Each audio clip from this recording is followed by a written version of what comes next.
And welcome back, everyone. After this break, did everyone like the Rubik's Cube solver? Who did not like the Rubik's Cube solver?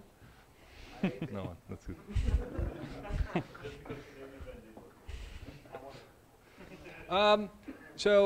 We already said in the introduction of Hjalmar about DCO.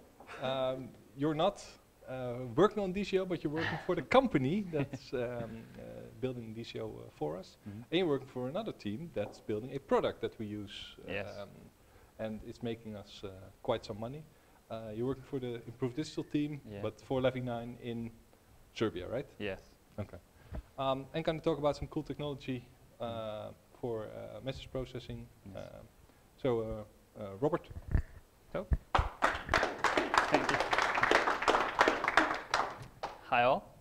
I'm Robert Zuljevic. I'm a software developer at Levy9.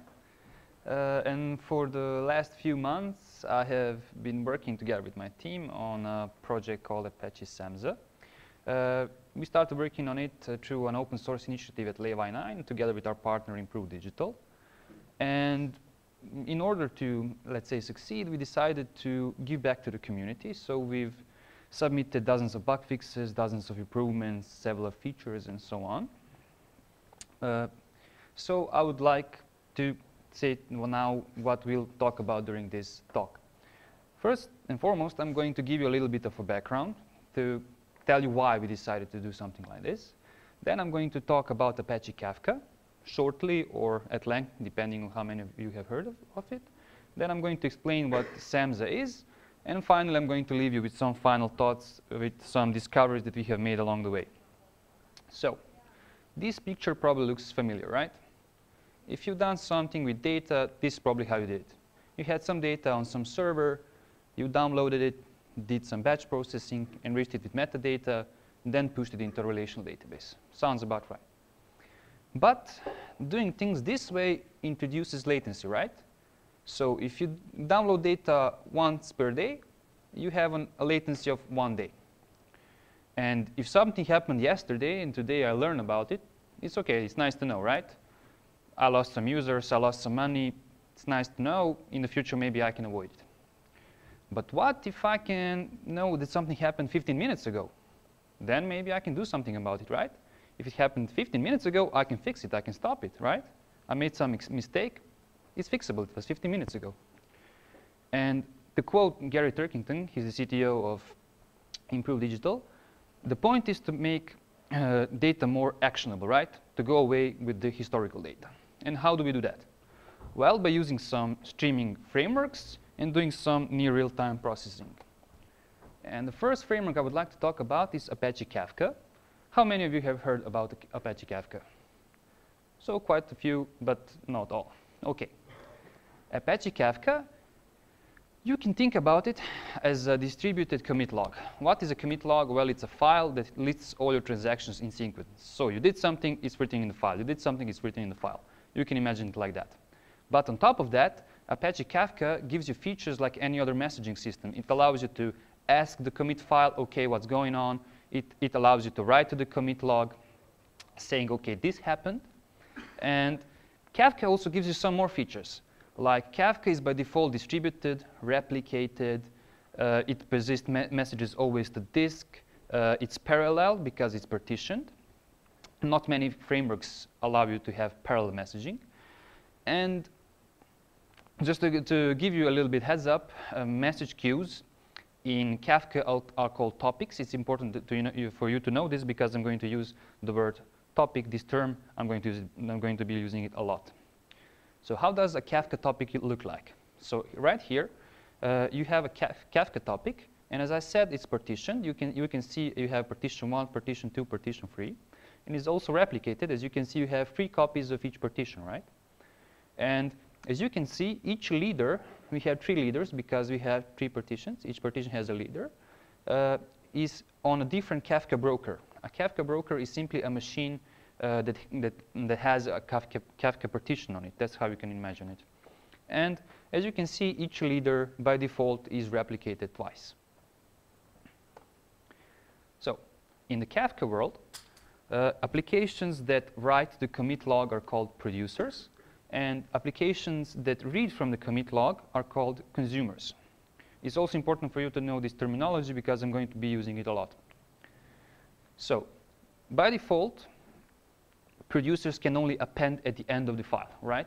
So if you have a list of all the transactions, it doesn't make sense if all the transactions are jumbled up. So you have one transaction that happened yesterday, then today, then 2 days ago, and so on. So the commit log is append only.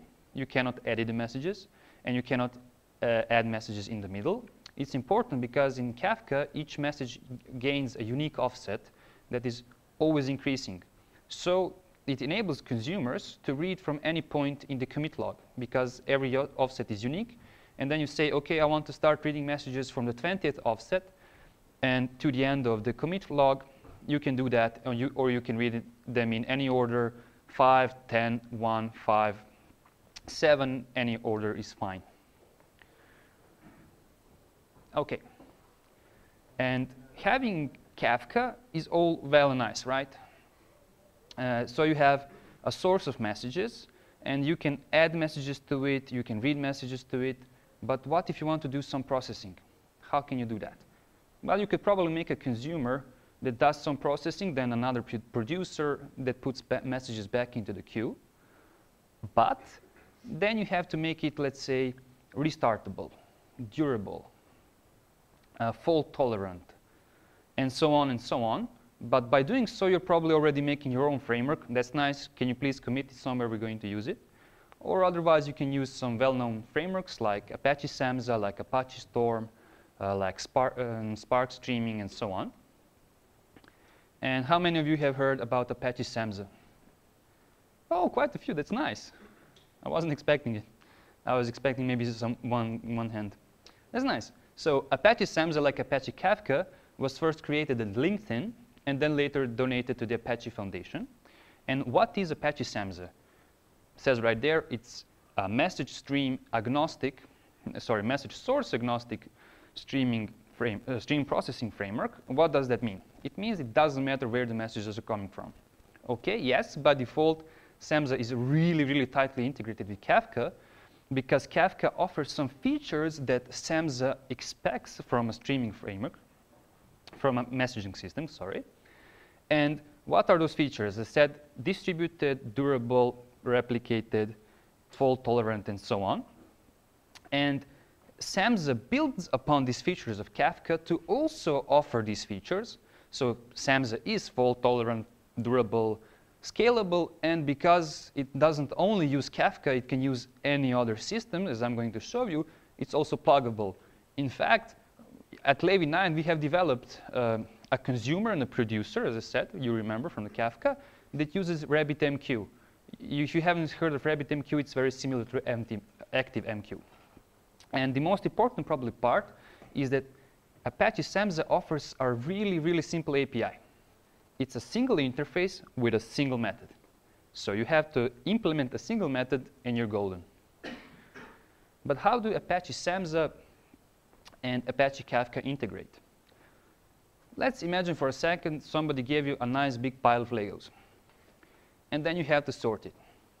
Well, it's quite easy. You put your Lego bricks in a Apache Kafka topic. By default, it's going to partition them, let's say this time by color. And as you can see, one partition only holds the color yellow, one partition only holds the color red. It's very important that you notice this because this is how Kafka and by extension Samza achieves parallelism. Because all the messages are separated in different partitions. And then as you can see, one Samza task is created for each partition that a particular topic has. So our Samza job is consuming, he's the consumer of one Kafka topic that has 2 partitions, and thus it has created 3 tasks. If our topic had 3 partitions, then our Samza job would create 3 tasks. If we consumed, let's say, 2 topics that each had 3 partitions, then we would have 6 Samza tasks. And as you can see here, our Samza tasks are quite clever. They managed to build Lego models out of the pieces they received. Of course, if you know a little bit about Legos, you can't just randomly put them together and expect to get something. You have to have a little bit, let's say, of state. And that's why Samza tasks also have these local stores to store the bricks that have come thus far. And then when a model is completed, as you can see, the result is outputted to another Kafka topic. And as you can see, the first Samza task is sending only to one partition, but the second Samza task is sending messages to two partitions of the same Kafka topic. So as you can see, it's a Samza task can read only one partition, but it can output to as many partitions as it wants.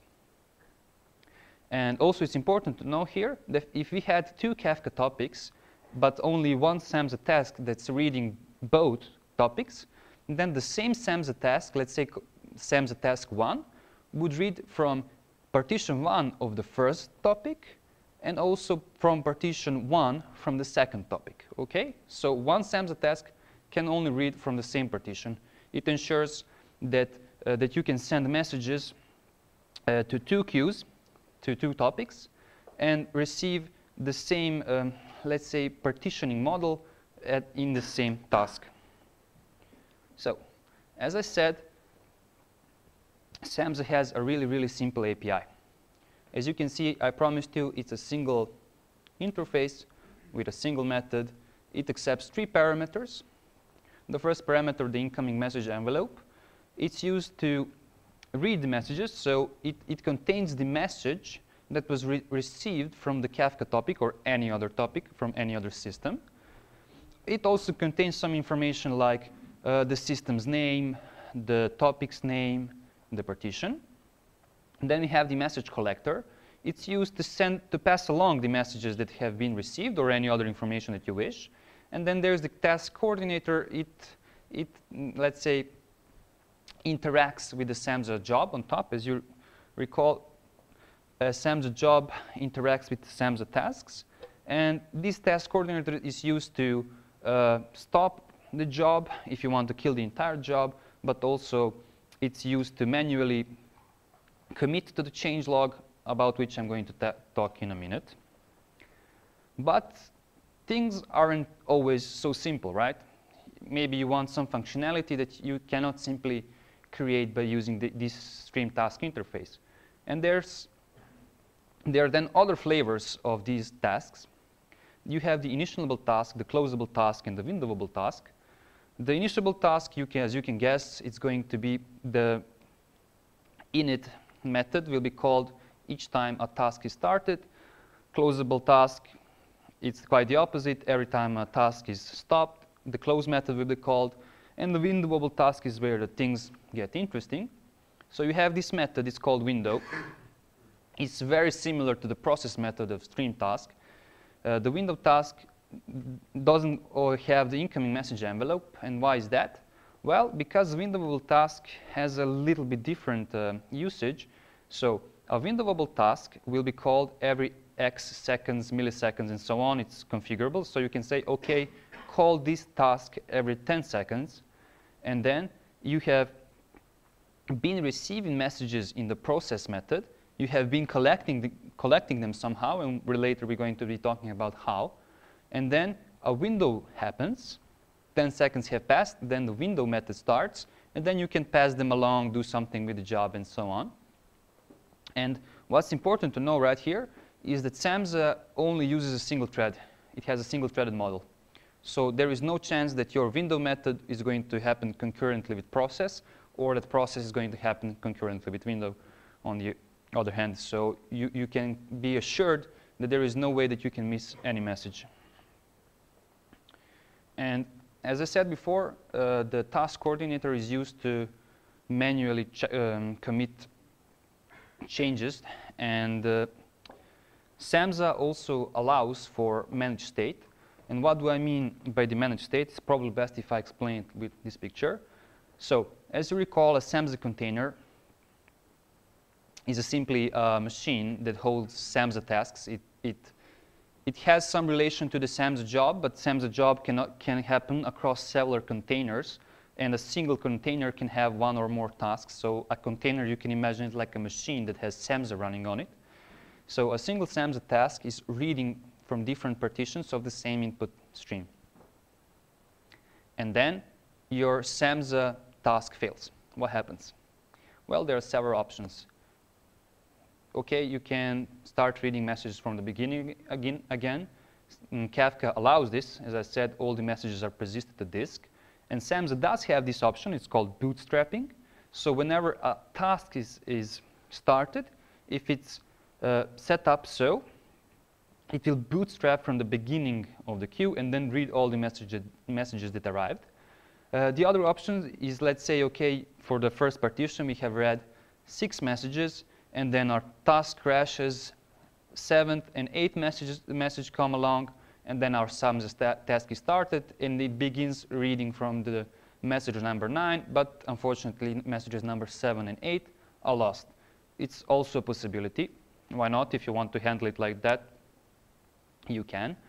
But you have another option. You can use checkpointing. So as I said, Samza does have managed state, and it's done like this by default.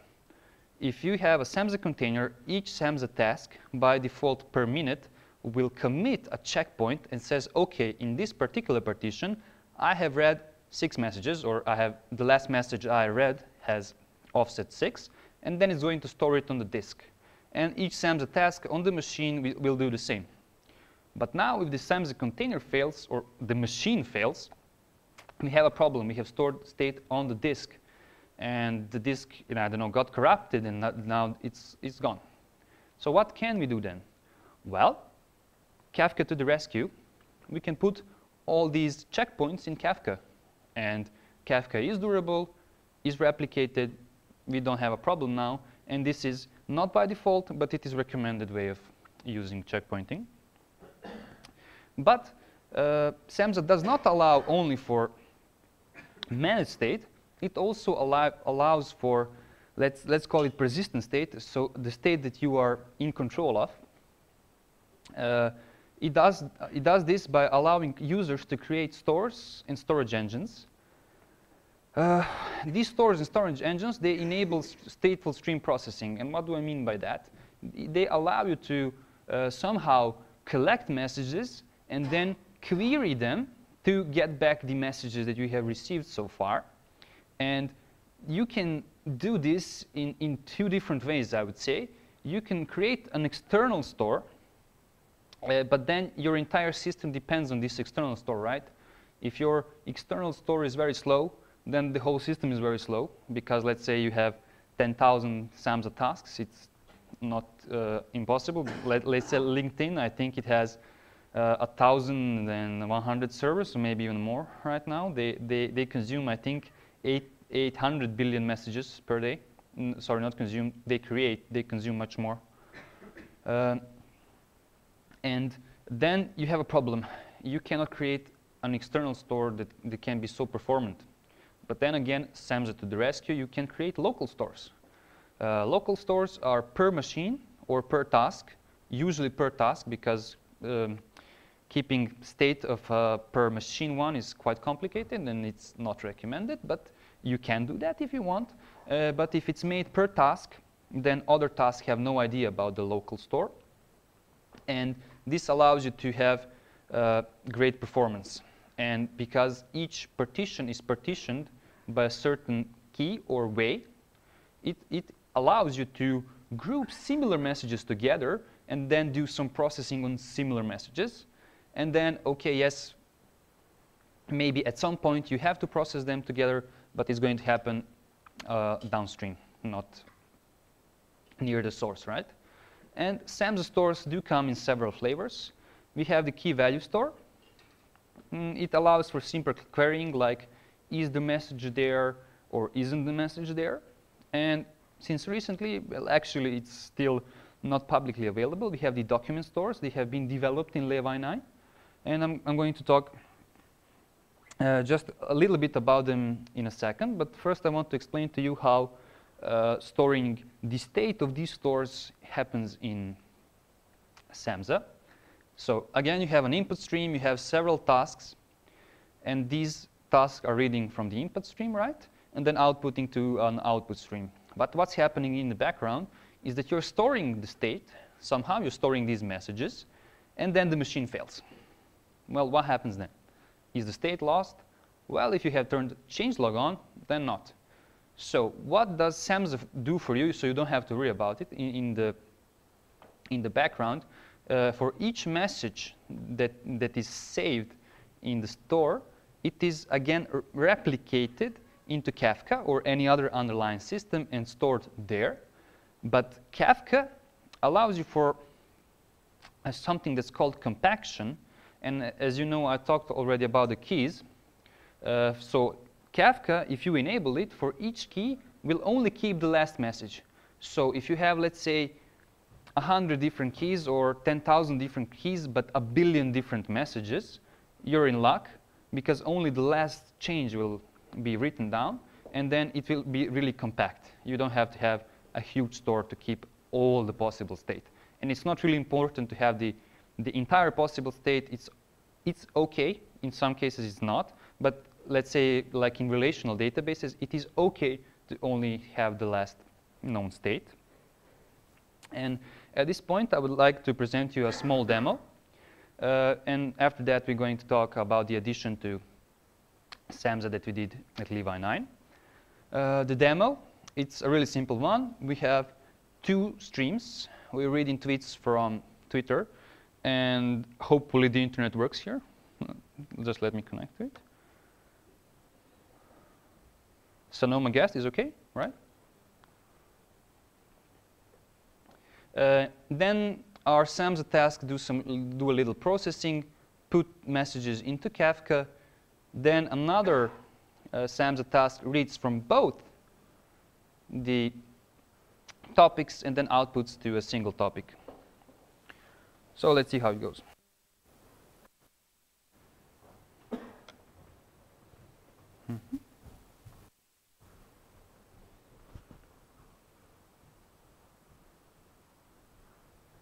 Oh.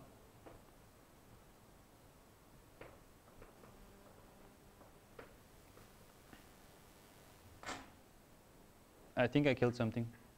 I haven't. That's great. OK. So on this machine, I have already started Hadoop, Zookeeper, Kafka, Yarn. I think that's it. If I have started something more, and then I'll probably recall. So first and foremost, I have these three classes. They are nothing too special. This class is entirely custom class. It reads tweets from Twitter, so it's not that important. These two classes are important. First of all, we have this Twitter consumer. It's a specialization of the consumer, of the system consumer interface. Here I'm extending the blocking envelope map, but it is only implementing the system consumer interface. And as I told you before, a consumer is something that reads messages. And this is simply it. I have implemented two methods, one that starts reading messages from a particular system, this time Twitter, and one that stops reading. And this class is simply responsible for providing the consumers. So you have the method getConsumer, getProducer. Here is not implemented. We cannot add tweets to Twitter. And the last is the admin. It's something additional in Samza. It allows you to get information about the underlying system. And again, nothing too fancy here. And let's see the good stuff. The first task, and the one of the two that I'm going to show you, is really simple. As I said, it implements a single interface and a single method. And what it does is it gets the text out of the tweet, so only the text is important to us. And then it passes it along to Kafka to topic named Twitter Java. And we have the same task that does so with Scala, but it's not so important. The one I really want to show you is the join task. So what does this task do? It has another, let's call it an implemented interface. The first one is the stream task, is the same as before. This time I'm reading messages from, I'm reading messages from Kafka. I'm checking which stream I'm reading. If I'm reading the Java stream, I'm going to increase the Java count. If I'm reading the Scala stream, I'm going to increment the Scala count. And then I'm just going to pass it along to the Twitter JVM topic. And every 10 seconds, I'm going to show you how I have configured this in a second. I'm going to output to the log how many tweets about Java and how many tweets about Scala I have seen in the past window. And if you want to start Samza task, you have to provide the properties file for it. Let's see first for the Java one.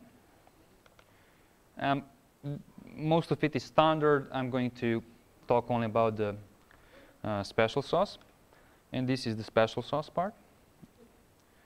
It's that easy. You just say, OK, these properties relates to this task, and this task is going to use this system and this topic or this stream as an input.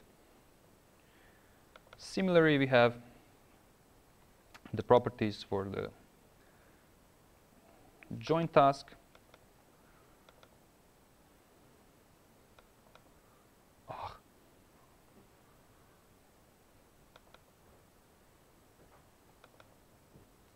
So again, the special sauce is quite simple. You have to tell it which tasks you want to run. You have to tell it which system, Kafka, which streams, Twitter Java and Twitter Scala.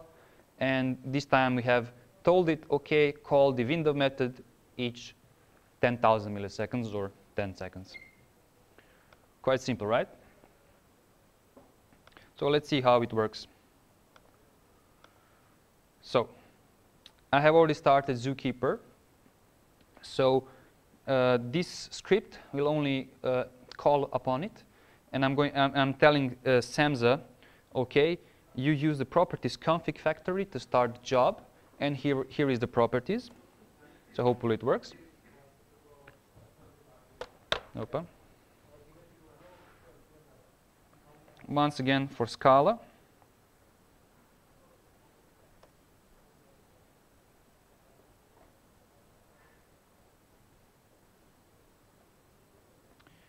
And then the last task is the join one. So as you can see, the script finishes, right? Yeah, but the program is running in background. It's on Yarn.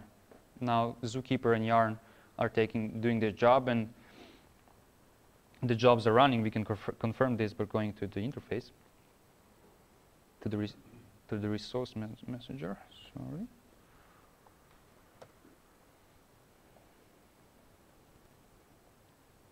And as you can see, we have our 3 Samza tasks, the Java task, the Scala task, and the join task.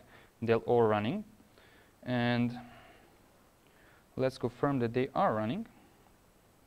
So first I'm going to show you that we are reading tweets, internet permits. Yeah, there are some tweets about Java, I guess not that many. And then I can show you that indeed we are passing along these messages to another Kafka topic. And just to confirm, we can see it's this one, right? Give it a little time.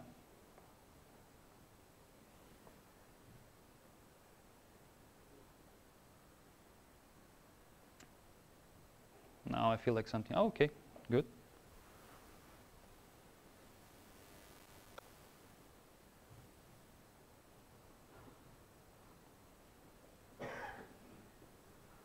So let's see.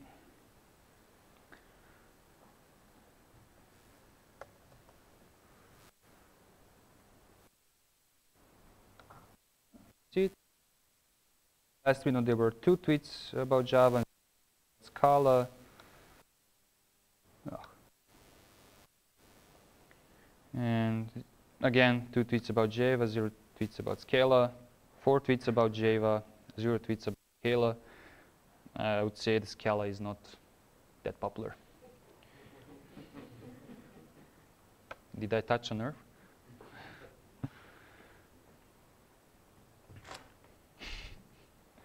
Hopefully I'm not destroying anything. So, the 3 minutes? Great. Plenty of time. So, what we added to Samza is document stores. As you recall, key value stores only allowed you to do simple queries like, is the message there, is the message not there? But document stores, hopefully, from the next version, they will allow you to do some more complex querying like, okay, did the last message have this word and this word and this word, but also these words nearby, or is the sentiment in this way or the other way? This will allow us to do some things like monitoring. So, okay, we have different news outlets. We're reading messages from, let's say, 10,000 news outlets, and we're interested what they are telling about our company. We can easily do this with document stores, not so easily with key value stores, right? Or I want to monitor my servers to check the logs automatically. Let's say I want to monitor if there are any null pointer exceptions and maybe fire some guys because null pointers are bad. And so on and so on. These document stores will possibly allow things like user matching, grouping, analytics, and so on. But why we have added them, in addition to these, is to allow the Samza to transition to an SQL-like language that will allow complex querying on top of streams. And right now it's in the works. Hopefully in the next few versions, Samza will also allow you to type SQL queries and then execute them on streams. Right now, our implementation of document stores allows you to use APACHE Lucene. You probably heard of APACHE Lucene. It takes a document, breaks it into words, then does some calculations on them, and then stores the results somewhere, and then it allows you to simply say, okay, give me the documents that contain these words. It works really nicely, really fast. You can leverage APACHE Lucene for a lot of things, but we have also decided to implement another flavor of this. It's Flex Luwak. The Luwak takes the idea of APACHE Lucene and turns it on its head. So Luwak, it indexes queries, not documents, and then you give it a document, and then it returns to you queries that it matches. So it's exact opposite of Lucene, and it works quite well. And this is the thing that allows you to do some analytics, monitoring, and so on. Okay, hopefully I have a minute more, because this is going to be real fast. So I don't leave you with a glorified tutorial about Samza and Kafka. I would like to give you some things that we have learned along the way. First, you have to build your streaming systems for peak volumes. What does this mean? Well, either you will have as many machines as you need to handle that peak, or you will be okay with not missing some data, but getting some data later. And Kafka does this wonderfully. As I said, each message is persisted, each message will be delivered, maybe once, maybe twice, maybe 10 times, but it will be delivered. And then it's okay to fall behind. Your Samza task does not need to process all the messages on time. It will process them eventually. And another really important thing that we have learned is that you have to think about idempotence, and I'm sorry if it's not how it's pronounced. Idempotence means that a function only changes a state of a variable once. So no matter how many times you execute the function, the state will remain the same. And an example of this is x equals 2. No matter how many times you do x equals 2, it will always be equal to, right? And then that's really important if you want to do some chaining of processing. And so let's say you have user events and you want to aggregate them on some level, but you need them per minute, per hour, per day basis. And then you will have one task grouping them on the minute. Then the next task taking the results of the previous task, grouping them on the hour, and so on, and not each task that we group on the particular thing that you need. And lastly, I'm going to give you some wisdom that we have picked along the way. So stream processing seems easy, but it does make things incredibly hard, but those things that were incredibly easy before. The problem is getting data into the streams. Before you had no problems. You download the data, do some batch processing, put them in a relational database. Now it's no longer an option because it's a bottleneck, right? But luckily, Copycat to the rescue. It's an implementation of a processor on top of Kafka. It will allow you, when it's released, hopefully very soon, to get data from somewhere, put it into Kafka, and get data out of Kafka and put it somewhere, maybe again in Kafka, maybe somewhere else. Also, another really hard thing to do is to get data to the users. Now you no longer have databases, now you have streams. How do you represent this data and how to give it to the end user? You cannot simply make a consumer out of each, let's say, logged in user and then download the data out. It's not efficient and not easy to transform these, let's call them messages in the stream. But then Druid.io comes to the rescue. It pulls out data from Kafka streams, makes it more presentable, turns it into JSONs, and then you can use Faceit.js to present these JSONs as, let's say, graphs, as tables, and so on.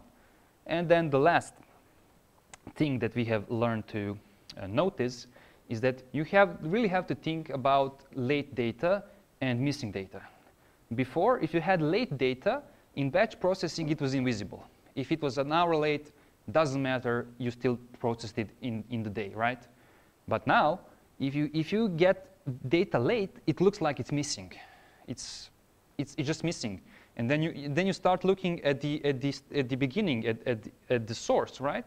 But it's probably only late, and you should look somewhere in your tasks first. Maybe some of them failed, and then data is just stopped there, and then you have to restart the task. It's not the problem at the source. It's probably somewhere down the stream.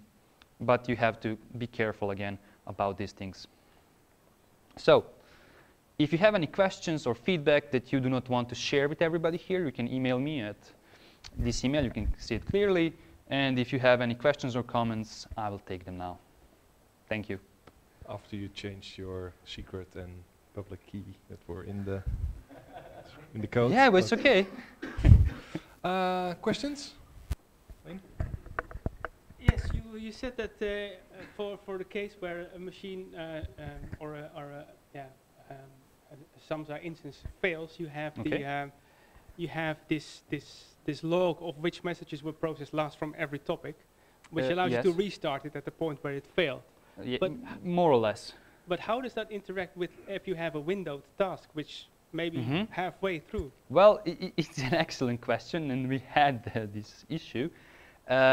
No, the window task will not be called each 10 seconds like everything went nicely.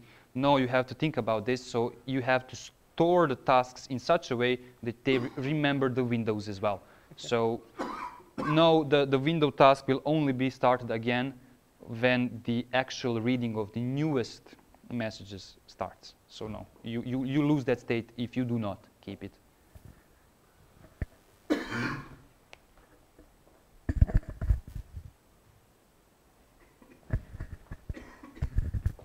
You mentioned in the beginning that it was tightly coupled to Kafka, the yes. But on the example that you gave, how tightly coupled is it? Does Kafka need to build to disk so that Samza can pick up, or does it process data on the fly on the Kafka topic?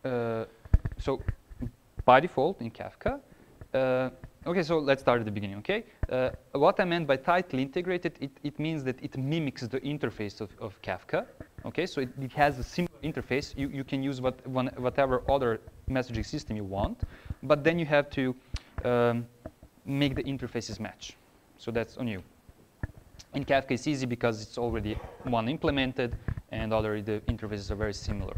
And on the other part of the question, each message in Kafka, by default, is persisted to disk. So if, let's say, is reading from a Kafka topic, then yes, it is reading from the disk. It's how it is in Kafka, and I'm not sure if you can change it with some settings. And hopefully I have answered your question. Final question before we go to dinner? Sorry, then That's not fair. Sorry. Well, only one more question and then you get dinner. A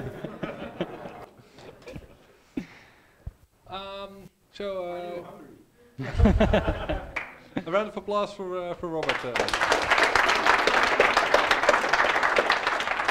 And we have 35 minutes dinner break, so 5 minutes past, 6:30.